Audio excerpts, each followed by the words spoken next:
नमस्कार। हनुमानगढ़ राजस्थान से मैं आनंद जैन आप सभी का श्रीदेवी क्लासेज यूट्यूब चैनल पर परियोजना प्रबंधन विषय की इस लर्निंग वीडियो में जुड़ने पर स्वागत करता हूं। आज हम परियोजनाओं के जीवन चक्र के बारे में समझेंगे और एक परियोजना शुरू से समाप्ति के बीच में जो अलग अलग चरणों में क्रमवार प्रारंभ, योजनाबद्ध, क्रियान्वयन और समाप्ति की तरफ जाती है, उनमें प्रत्येक चरण में क्या विशिष्ट कार्य और उद्देश्य होते हैं उन्हें जानेंगे। साथ ही साथ एक परियोजना प्रबंधन में निगरानी और नियंत्रण का तंत्र किस तरह से कार्य करता है उसे भी जानेंगे। शुरू करते हैं एक परियोजना के प्रारंभ से लेकर समाप्ति तक के समय जीवन चक्र के बारे में। समझते हैं परियोजना जीवन चक्र, प्रोजेक्ट लाइफ साइकिल क्या है। परियोजना जीवन चक्र अलग अलग चरणों का, फेजेज का एक क्रमवार अनुक्रम है, सीक्वेंशियल ऑपरेशन ऑफ फेजेज हैं, जिनके माध्यम से एक परियोजना अपने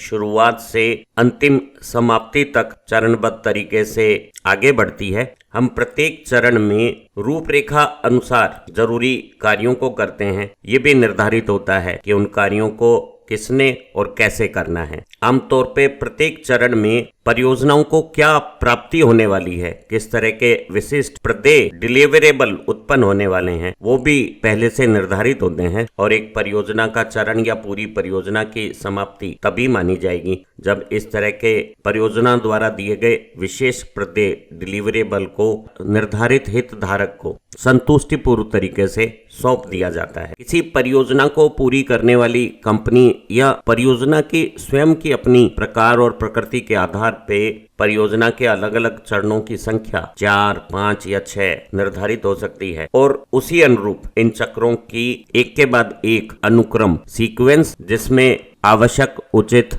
अतिव्यापन, ओवरलैपिंग भी होता है, वो अलग अलग प्रकार का हो सकता है। आमतौर पे एक परियोजना में शुरुआती इनिशिएशन चरण के बाद प्लानिंग, योजना का चरण आता है, उसके बाद निष्पादन या कार्यान्वयन का एग्जीक्यूशन चरण है और अंत में किसी भी परियोजना का क्लोजर, समापन चरण आता है। इस दौरान प्रत्येक चरण में परियोजनाओं में निरीक्षण और नियंत्रण के भी कार्य संपादित करने होते हैं। एक परियोजना प्रबंधक, प्रोजेक्ट मैनेजर हर चरण में, चाहे वो शुरुआती हो, योजना हो, क्रियान्वयन हो या अंतिम समापन चरण हो, हर चरण में जरूरी दस्तावेज तैयार करता है। और जो प्रबंधन के हमारे आधुनिक तरीके हैं, गेटे चार्ट है, कानमन बोर्ड है या प्रोजेक्ट डैशबोर्ड्स हैं, उनके जैसे साधन, टूल्स का इस्तेमाल करके परियोजनाओं के क्रियान्वयन में योजना अनुसार कार्यक्रम तैयार करता है और ऐसा चरणबद्ध पथ निर्धारण करता है कि हमें संसाधनों का बेहतरीन सदुपयोग करने के बाद प्रोजेक्ट के निर्धारित उद्देश्य और दायरे में तयशुदा बजट और समय में परियोजना को पूरा किया जा सके। हम कह सकते हैं कि एक परियोजना का ये जो जीवन चक्र है, वो अगर सही तरीके से निर्धारित और नियंत्रित किया जाए तो ये किसी भी समस्या समाधान के लिए एक व्यवहारिक दृष्टिकोण और लॉजिकल डेवलपमेंट, तार्किक विकास का तरीका बन जाता है। एक प्रोजेक्ट लाइफ साइकिल में परियोजना के जीवन चक्र में आमतौर पे 4 चरण होते हैं। शुरुआती इनिशिएशन के चरण में परियोजनाओं के शुरू करने वाली बातें होती हैं। बाद में एक विशाल स्तर पे योजना चरण में प्लानिंग कार्य होते हैं। उसके बाद में संपादन और क्रियान्वयन एग्जीक्यूशन चरण में होता है और अंत में परियोजना को समापन चरण में सही तरीके से उसके प्रतिदेय हितधारकों को प्रदान किए जाते हैं। और एक परियोजना जीवन चक्र में उचित निगरानी और नियंत्रण की व्यवस्था भी सभी स्थितियों पर, चाहे वो शुरुआत से समापन तक कोई भी कार्य हो, योजना निर्माण कार्य हो या क्रियान्वयन कार्य हो, निगरानी और नियंत्रण भी किया जाता है। योजना के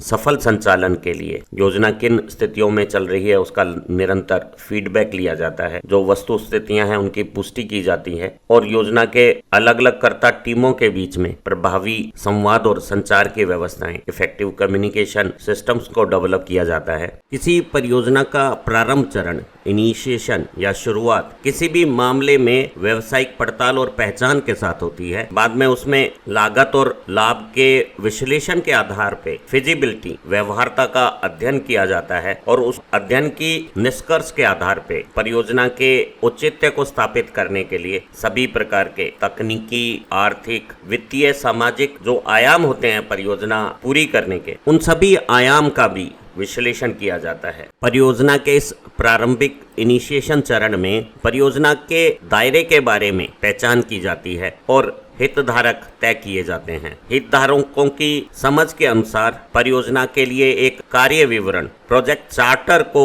तैयार किया जाता है, जिसमें लगने वाले समय और संसाधनों का एक मोटा अनुमान लगाया जाता है। जो प्रोजेक्ट से हमें प्राप्ति होगी, जो प्रदेय वस्तुएं या उत्पाद हमें प्राप्त होंगे, जो डिलीवरेबल होंगे, चाहे गए आउटपुट्स होंगे, उन्हें भी निर्धारित किया जाता है ताकि स्टेक होल्डर को, हितधारक को या किसी क्लाइंट को परियोजना से क्या मिलने वाला है वो सुस्पष्ट परिभाषित हो जाए। इसी प्रारंभिक चरण में परियोजना के लिए जो मुख्य प्रबंधक है उसकी नियुक्ति की जाती है और स्टेक होल्डर प्रोजेक्ट मैनेजर के साथ प्रोजेक्ट की दूसरी टीम के सदस्य भी निर्धारित करते हैं। एक बार जब परियोजना के मसूदे को जरूरी पड़ताल और विश्लेषण के बाद स्वीकृति दे दी जाती है, प्रारंभिक चरण बहुत तेजी से अपनी गतिविधियों के स्तर को बढ़ाता है और साथ ही साथ योजना निर्माण का प्लानिंग चरण भी शुरू हो जाता है। एक परियोजना की सफलता में योजना चरण के कार्य सबसे ज्यादा महत्वपूर्ण होते हैं। प्रबंधन की आधुनिक भाषा में किसी भी परियोजना की योजना को प्रबंधक अलगाव के साथ लोगों से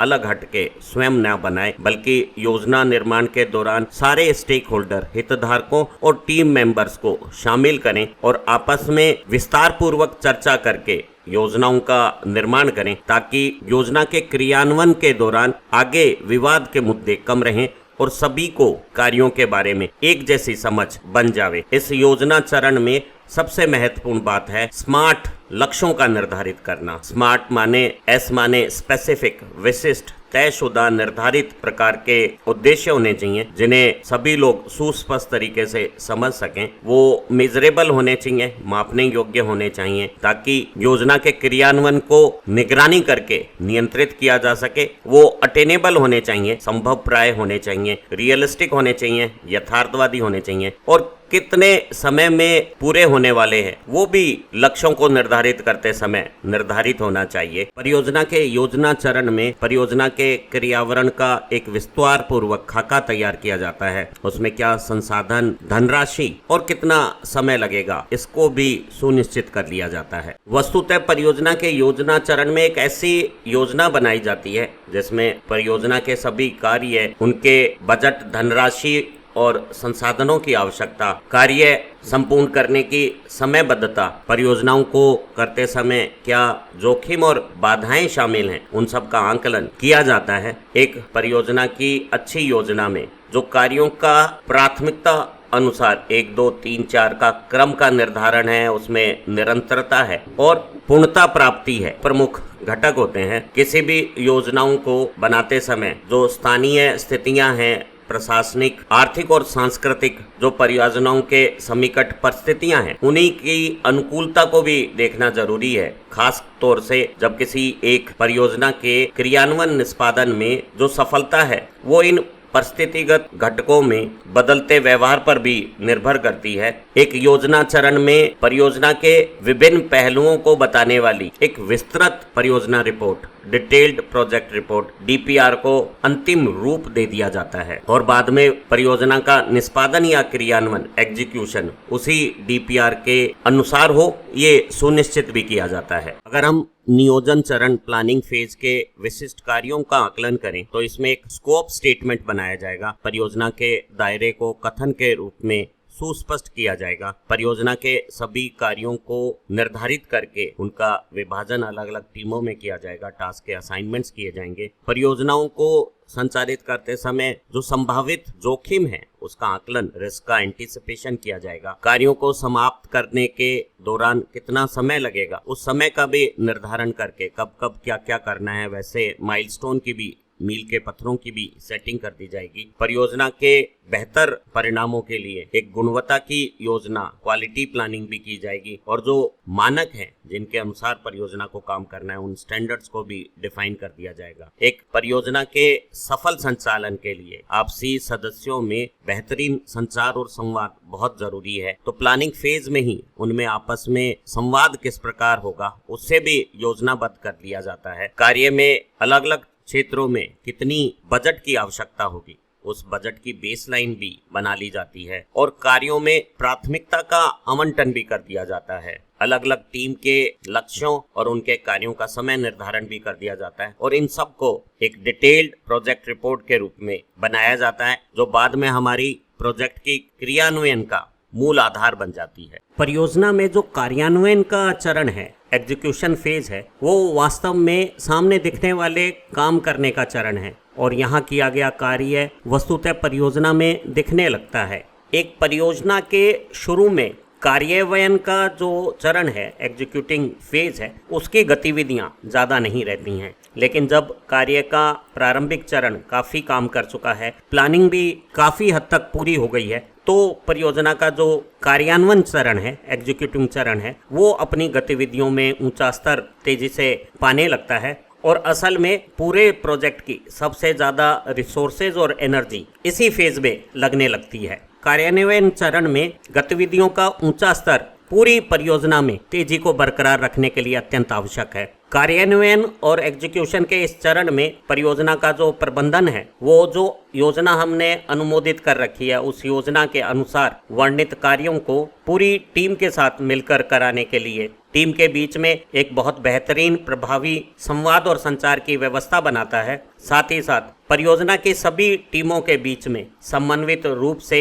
कार्य पूरी गति से चले, इस तरह का निर्देशन भी देता है। किसी परियोजना के निष्पादन चरण में कार्यान्वयन या एग्जीक्यूशन करते समय परियोजना की जो टीमें हैं, उनको सभी प्रकार के संसाधन, बजट और समय की सीमाएं आवंटित की जाती है और आवंटित कार्यों को टीम के सदस्य निर्धारित प्राथमिकता के क्रम के अनुसार करना शुरू करते हैं और परियोजना के जो प्रबंधक होते हैं, वो पूरी परियोजना के निष्पादन चरण में जो आवश्यक और उचित निगरानी है, समय पर कार्यपालना की सुनिश्चितता है, वो बनाए रखते हैं, ताकि पूरी परियोजना का जो निष्पादन चरण है, उसमें कार्य का प्रवाह बिना बाधा के सुचारू रूप से संसाधनों का सही उपयोग करते हुए निर्धारित बजट और समय सीमा में संपादित हो सके। यदि हम किसी परियोजना की प्राथमिकताओं के आवंटन की प्रक्रिया में अच्छी योजनाबद्ध तरीके से सुधार कर देते हैं और जो हमें परियोजना से प्रतिदेय प्राप्त होने वाले हैं, प्रोजेक्ट के जो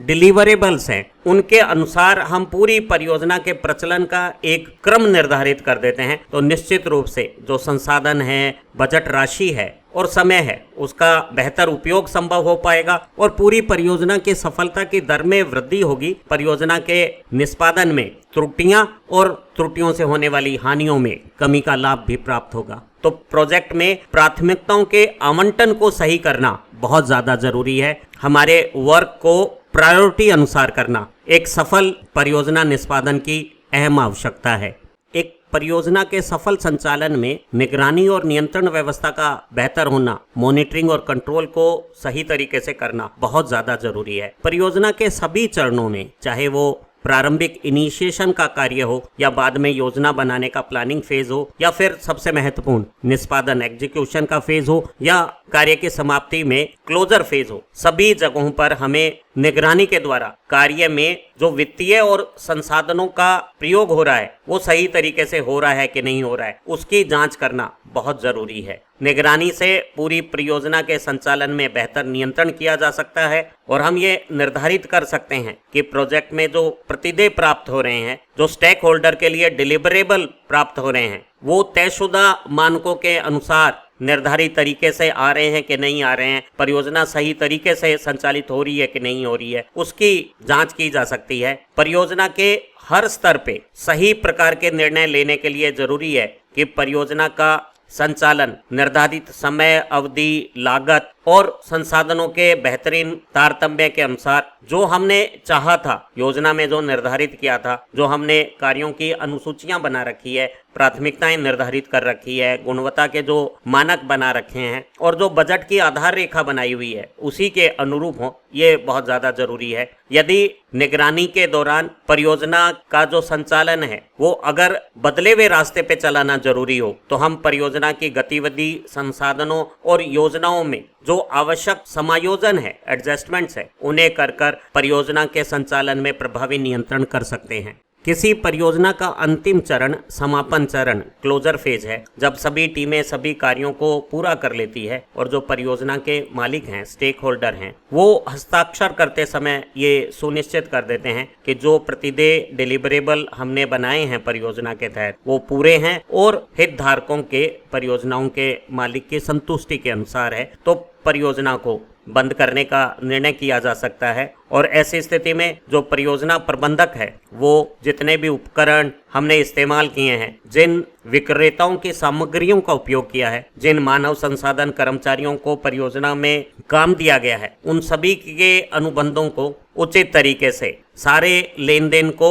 सही करते हुए समाप्त करेगा। तत्पश्चात परियोजना प्रबंधक जो भी अस्थायी रूप से उपकरण और अन्य साधन परियोजना के लिए प्रयोग किए गए हैं उन्हें परियोजना से अलग करके उनके अपने स्थानों पर भेजेगा। सभी भागीदारों को और इस तरह के संविदा अनुबंधों को भुगतान को सुनिश्चित करेगा। परियोजना को पूरा साबित करने वाले जितने भी जरूरी दस्तावेज हैं उन पे हस्ताक्षर किए जाएंगे और सभी दस्तावेज या तो परियोजना के मालिक स्टेक होल्डर को सुपुर्द किए जाएंगे या फिर किसी परियोजना का रखरखाव किसी संगठन को आगे दिया गया है तो आवश्यक ऐसे प्रलेखन दस्तावेज उस रखरखाव संगठन को सुपुर्द कर दिए जाएंगे। और अंत में प्रोजेक्ट के दौरान किए गए सारे कार्यकलापों का जो कार्य प्रदर्शन हुए हैं उन सब का प्लानिंग के दौरान निर्धारित जो मापदंड थे उनके अनुसार तुलना की जाएगी। देखा जाएगा कि काम पूरा हुआ है या नहीं हुआ, काम करते समय बजट और रिसोर्सेज का उपयोग सही तरीके से हुआ है कि नहीं हुआ है, उसे पूरी प्रोजेक्ट टीम एनालाइज करेगी। पूरी परियोजना का ये जो पोस्टमार्टम विश्लेषण है वो इसलिए भी जरूरी है कि हम परियोजना को करते समय कितनी सफलता पाए हैं, कहाँ हमारे कामों में कमी रही है, उनकी एक व्यापक और विस्तृत समीक्षा से कुछ ऐसे नतीजे हमें प्राप्त हो जाएंगे जिनकी मदद से आगे जब परियोजनाओं का संचालन होगा तो हम सफलताओं को दोहरा पाएंगे और पूर्व में की गई किसी गलती से बचा जा सकेगा। एक परियोजना के पूरे जीवन चक्र के समय काल के दौरान परियोजना के शुरू होने से उसके 100% अंश तक पूरा होने के बीच में जो परियोजना के संपूर्ण कार्यकलापों में प्रतिशत संपूर्णता आई है उसका अगर हम समय के साथ लेखा चित्र देखें तो वो दो आकृति के हो सकते हैं। एक एस आकार का रूप हो सकता है और एक प्रतिशत में पूर्ण हुआ कार्य समय के साथ जे आकार रख सकता है। सामान्य मध्यम या बड़े आकार की परियोजनाओं में आमतौर पे एस आकार के पथ में कार्य की प्रतिशत पूर्णता समय के साथ आलेख रखती है और ऐसे कार्य अपनी शुरुआत और समापन चरण में धीमी विकास करते हुए प्रतीत होते हैं, जबकि बीच के एग्जीक्यूशन फेज में कार्यान्वयन चरण में सापेक्षता परियोजनाओं में बहुत अधिक तेजी दिखती है। ऐसी परियोजनाओं के शुरू में इनिशिएशन और प्लानिंग फेज में बहुत ज्यादा काम रहता है, जिनमें हम काम करने वाली अलग अलग एजेंसियां और टीमों के बीच में कार्यों का बंटवारा करते हैं, उनके बीच में समन्वय बनाने की व्यवस्थाएं बनाते हैं और काम को तेजी से सुचारू चलाने के लिए प्लानिंग फेज पे जोर देते हैं। और ये कार्य होते हुए तो नहीं दिखते और समय चलता है तो हमें प्रोजेक्ट में परसेंटेज कंप्लीशन प्रतिशत पूर्णता कम दिखती है, लेकिन जैसे ही अच्छी प्लानिंग के बाद बेहतर कार्यान्वयन परिस्थितियां बनती है तो काम तेजी से होता हुआ दिखता है और कम ही समय में हम काफी अधिक प्रतिशत मात्रा में परियोजना को पूरा कर चुके होते हैं। लेकिन एक बार फिर परियोजना में कार्यों की प्रगति धीमी होती हुई दिखती है और इसका कारण समाप्ति की इन स्थितियों में जो स्टेक होल्डर हैं, हितधारक हैं, उनको परियोजनाओं में बनी हुई संपत्तियां और प्रतिदेय हस्तांतरण करने होते हैं और हमें आगे परियोजनाओं में रखरखाव की व्यवस्थाएं बनानी होती हैं और इन कारणों से परियोजना में प्रगति अंतिम चरण में थोड़ी धीमी प्रतीत होती है। जे आकृति के योजना जीवन चक्र में शुरुआत में प्रगति धीमी होती है क्योंकि हम प्लानिंग फेज में बहुत ज्यादा समय और ध्यान दे रहे होते हैं, एग्जीक्यूशन का काम अभी पूरी प्रगति पे नहीं है, इसलिए शुरुआती परियोजना में पूर्णता की मात्रा धीमी दिखती है। लेकिन एक बार जब कार्यान्वयन फेज में दिखने वाले कार्य सामने आने लगते हैं तो लगातार परियोजना में कार्यों की पूर्णता की प्रगति में तेज उत्तरोत्तर सुधार होता चला जाता है और ये सुधार जब तक परियोजना पूरी नहीं होती तब तक जारी रहते हैं, क्योंकि ऐसी परियोजनाओं में हमें परियोजना के प्रतिदेय हितधारक को देते समय बहुत ज्यादा हस्तांतरण की गतिविधियां नहीं करनी होती हैं और प्रोजेक्ट सीधा तेजी से पूरा किया हुआ पूर्ण घोषित किया जा सकता है। हम समझ सकते हैं कि एक परियोजना के जीवन चक्र में शुरुआती समय काल में केवल इनिशिएटिंग प्रकार की जो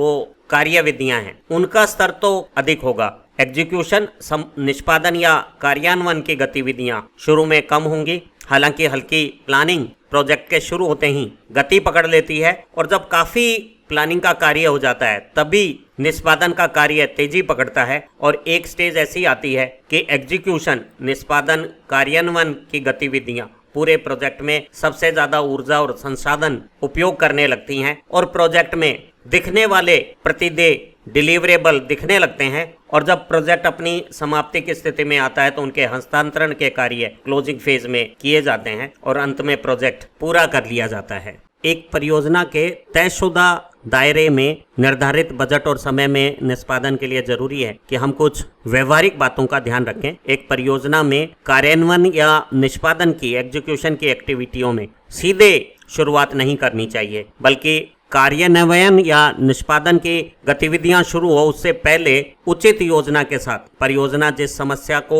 हल करने जा रही है उस समस्या को समझना चाहिए और पूरी तरह से समझ बूझकर योजना अनुसार ही निष्पादन या कार्यान्वयन एग्जीक्यूशन की शुरुआत करनी चाहिए। पूरी योजना के संचालन के दौरान सभी चरणों में, चाहे वो शुरुआत हो, बाद में योजना बनानी हो या निष्पादन या क्लोजर हो, परियोजना की सभी टीमों के बीच में संवाद और आपसी संचार की व्यवस्थाएं बनाना जरूरी है। पूरी परियोजनाओं में सारी टीमें एक दूसरे के साथ सहयोग और जुड़ाव महसूस करें, ये भी जरूरी है। पूरी परियोजना के दौरान जो परिणाम आ रहे हैं उन पर ध्यान देना जरूरी है और वो समय पर तयशुदा मापदंडों के अनुरूप परियोजना का निष्पादन हो रहा है, ये सुनिश्चित करने के लिए परियोजना की प्रगति को लगातार निगरानी के साथ नियंत्रित करने के लिए मापना भी जरूरी है। उम्मीद है इस बेहतरीन ज्ञानवर्धक वीडियो की मदद से आप परियोजना के जीवन चक्र को अच्छी तरह से समझ गए होंगे और एक परियोजना के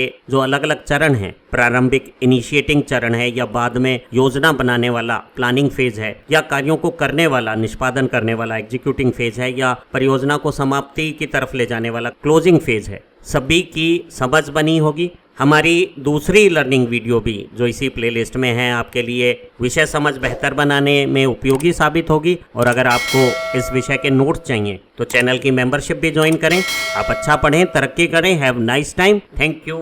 वेरी मच।